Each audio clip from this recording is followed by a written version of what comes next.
The bottom line is, in maximum 2 months, 2.5 months, the city of eastern Aleppo, at this rate, may be totally destroyed.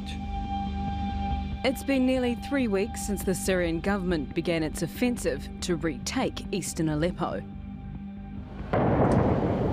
A bombardment of airstrikes by the regime and Russia, but both deny targeting hospitals.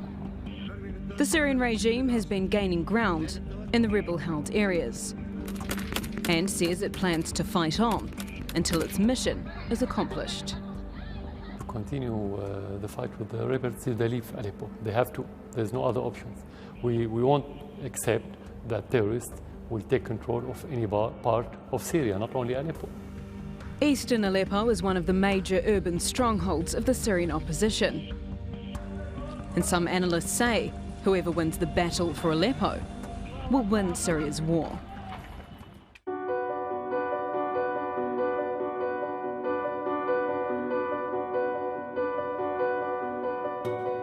While the battle rages in the east, the Syrian regime is keen to show that in the areas it controls, life goes on. Syrian Arab news agency recently released this video, appearing to show Syrians enjoying the nightlife in Aleppo. But for nearly 250,000 people trapped in the besieged rebel side of the city, it's a different story. The regime has said it will guarantee safety for residents and rebel fighters who choose to leave. But many say they fear arrest. And there are reports the regime is blocking routes used for supplies and to escape the city. It's a siege designed to starve opponents into submission and force their surrender.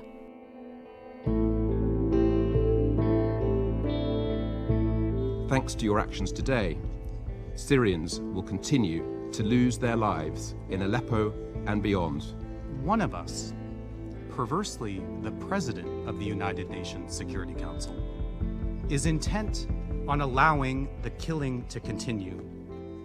The battle for Aleppo is also playing out at the round table of the United Nations. On Saturday, the UN Security Council voted on a draft resolution calling for Russia and Syria to halt airstrikes in Aleppo. Russia used its veto to oppose it, and also tabled its own resolution focusing on restoring the ceasefire agreed in September. That was also voted down. Given that the crisis in Syria is at a critical stage, when it is particularly important that there be a coordination of the political effort, this waste of time is inadmissible.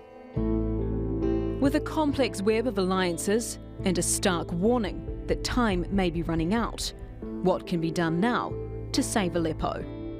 Yvette McCullough, The Newsmakers. Well, joining me here in the studio is Ahmed Al-Burai. He is a lecturer at Istanbul Aydin University. And from Dubai, I'm joined by Monser Akbik. He is a member of the Syrian Opposition Coalition. Thanks both so much for joining us. Thank you. Let me start with a rather broad question, I think. All the efforts being made, constant negotiations, drafted resolutions at the United Nations, yet Syria has continued its decline. Was an opportunity missed here to reach a political resolution at some point, or is this a quagmire at its worst? Let me start in the studio, Ahmed. I think we all know, it is no secret that Syria has been trapped on a crumbling cliff. And it is already a failed state. And the whole powers in the region, whether international or regional powers, they are not serious, they're not genuine in their claim that they want to find a way out, they want to find a solution to this ongoing violence. And I think this is the mess of this opportunity is normal, because again, the actors on the ground are not interested from one hand. From the other hand, the people, they lost the confidence as well as the trust that there might be any kind of solution to the conflict in Syria as far as Assad is still in power, which is a big problem for the Syrian people. Monser, go ahead. Yeah, well, we have seen what happened in the Security Council. There is a huge tension between the Western group and Russia. And Russia vetoed the resolution which was proposed by France and Spain. And in short, the resolution was calling for the halt of bombing from the skies, cessation of hostilities, and allowing humanitarian aid to enter Aleppo. Now, since this Russia did not agree on that resolution, did not pass, this means that the bombing will continue and the aid will not enter Aleppo. This means that there are 275,000 civilians there. They don't have food, they don't have medicine, and also they have short of water. So the humanitarian catastrophe is going to continue in Aleppo and to a higher scale. And we are not seeing now any light at the end of the tunnel on the short term, how we can convince the Russians to just stop the bombing and try to find some way out of this, this political bottleneck. Now, both of you believe that Assad must go. Syria cannot move forward. It can't rebuild if Assad is still part of the political landscape in Syria. But he has support. He has some support from within Syria, and even more importantly, he has support from very powerful allies in Russia and Iran as well. Having said that, can he be completely dropped from the equation, as I know you both wish he were, but just because that's what you want doesn't mean that's necessarily how it's going to play out. Ahmed, is there a way to go forward if he refuses to leave? You know, already the revolution in Syria started because of this man. He and his family are the crux of the problem itself. That's why it is cynical, it is rather ridiculous and absurd to have any kind of political solution if Assad stays in power. The people are fed up with the density of the Assad family who've been controlling Syria for more than 4 decades. So he should go. Yes, of course, there is a support from, unequivocal support from Russia as well as Iran. They believe that he is the guardian of their interests in Syria, and they have been supporting him. But they should know that they're betting on the losing horse. But as you say that, you say they're betting on a losing horse, but from their perspective, they're winning.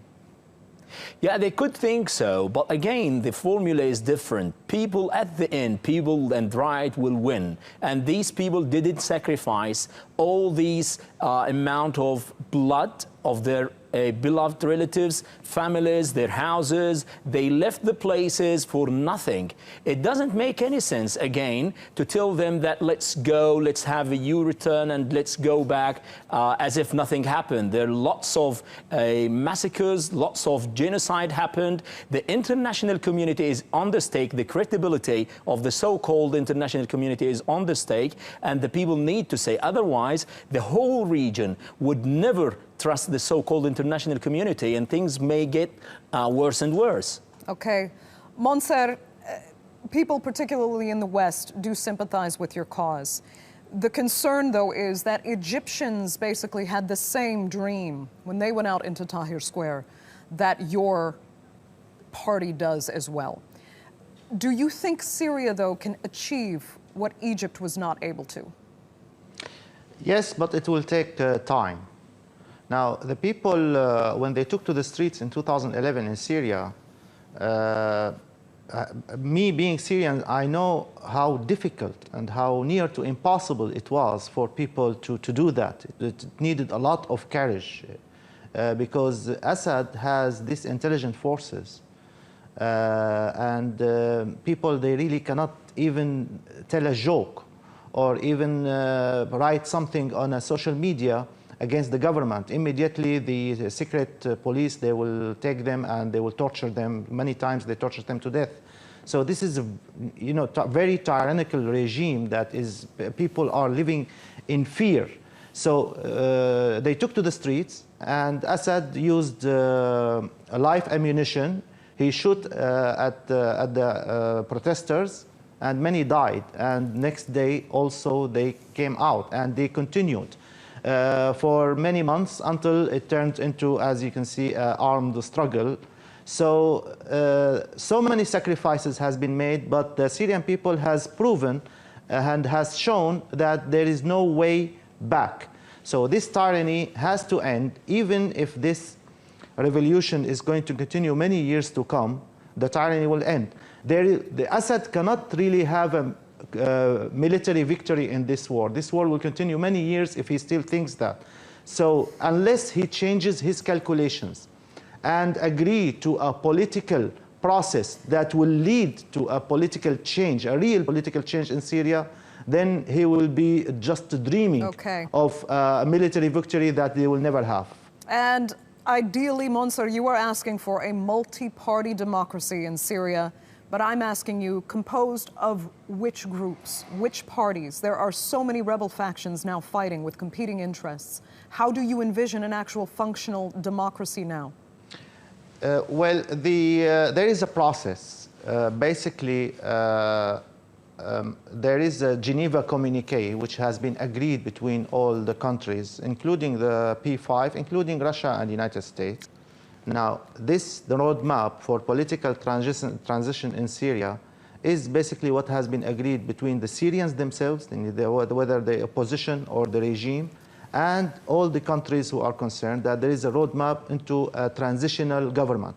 Now, the transitional governing body is going to have these duties in order to solve the problem of the military factions, solve the problem of gathering the arms, solve all these issues that is, the chaos that happened in the country. I'm not saying that it's going to be easy. I'm not saying that it's going to happen within 1 or 2 days or 2 weeks, but this is something that the transitional government need to deal with. Maybe it will take a couple of years in order to gather all these arms and to gather all these factions and go into a central government again. Okay, Ahmed, do you have the same outlook? Can these various factions and parties be brought together? This is the pretext of the Americans as well as the Russians. They believe that if Assad, let's take the scenario, Assad has gone, and now the day after. That's the problem of the Obama administration in Libya after the regime was toppled. So there is a political void. Who's going to fill that void? It's the problem here, and the ball is in the court of the opposition.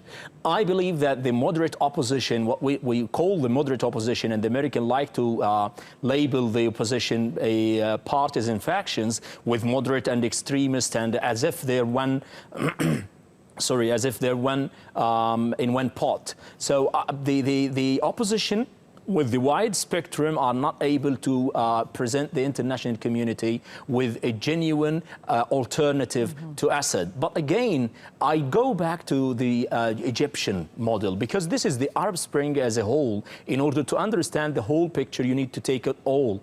The Americans and the Russians in Syria, from the one hand, they claim that if Assad go, what will happen? Now, what happened in Egypt? It was a very fruitful democratic process. But who toppled that democratic process? It's the West, by supporting Sisi, the one who committed the coup against the Egyptian president, the first democratically elected president.